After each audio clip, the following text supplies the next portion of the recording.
चित्त वृत्तियों के निरोध के उपाय। योग दर्शन समाधिपाद 12वां सूत्र। उन चित्त वृत्तियों का निरोध अभ्यास और वैराग्य से होता है। व्याख्या।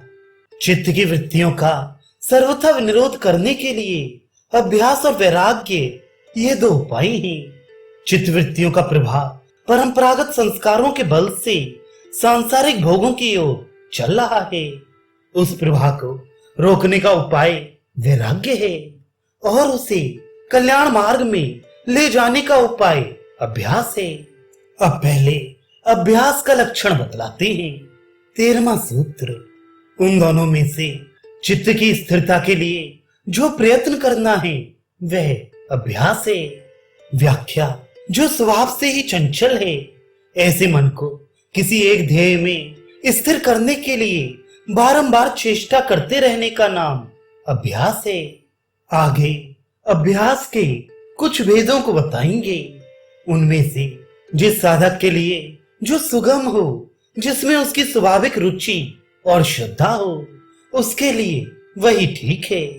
अब अभ्यास के दृढ़ होने का प्रकार बतलाते हैं। 14वां सूत्र।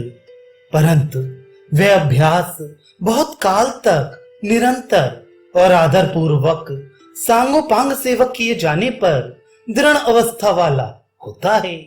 व्याख्या। अपने साधन के अभ्यास को दृढ़ बनाने के लिए साधक को चाहिए कि साधन में कभी उकताए नहीं। ये दृढ़ विश्वास रखे कि किया हुआ अभ्यास कभी भी व्यर्थ नहीं हो सकता। अभ्यास के बल से मनुष्य निसंदेह अपने लक्ष्य की प्राप्ति कर लेता है। ये समझकर अभ्यास के लिए काल की अवधि न रखे, आजीवन अभ्यास करता रहे। साथ ही ये भी ध्यान रखे कि अभ्यास में व्यवधान न पड़ने पाए, निरंतर अभ्यास चलता रहे तथा अभ्यास में तुच्छ बुद्धि ना करे, उसकी अवहेलना ना करे, बल्कि अभ्यास को ही अपने जीवन का आधार बनाकर अत्यंत आदर और प्रेम पूर्वक उसे सांगोपांग करता रहे। इस प्रकार किया हुआ अभ्यास दृढ़ होता है। अब वैराग्य के लक्षण आरंभ करते हुए पहले अपर वैराग्य के लक्षण बतलाते हैं। 15वां सूत्र। देखे और सुने हुए विषयों में सर्वथा तृष्णा रहित चित्त की जो वशीकार नामक अवस्था है वह वैराग्य है। व्याख्या।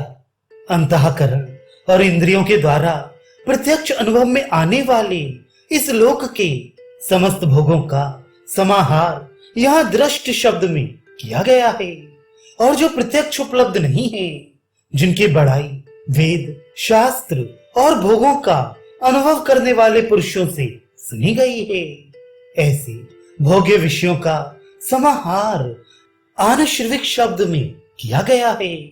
उपर्युक्त दोनों प्रकार के भोगों से जब चित्त भली भांति तृष्णा रहित हो जाता है, जब उसको प्राप्त करने की इच्छा का सर्वथा नाश हो जाता है, ऐसे कामना रहित चित्त की जो वशीकार नामक अवस्था विशेष है वह अपर वैराग्य है। अब पर वैराग्य के लक्षण बतलाते हैं। 16वां सूत्र।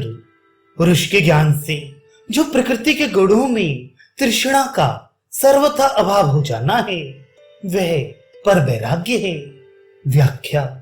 पहले बतलाई हुई चित्त की वशीकार संज्ञा रूप वैराग्य से जब साधक की विषय कामना का अभाव हो जाता है और उसके चित्त का प्रभाव समान भाव से अपने ध्येय के अनुभव में एकाग्र हो जाता है, उसके बाद समाधि परिपक्व होने पर प्रकृति और पुरुष विषयक विवेक ज्ञान प्रकट होता है।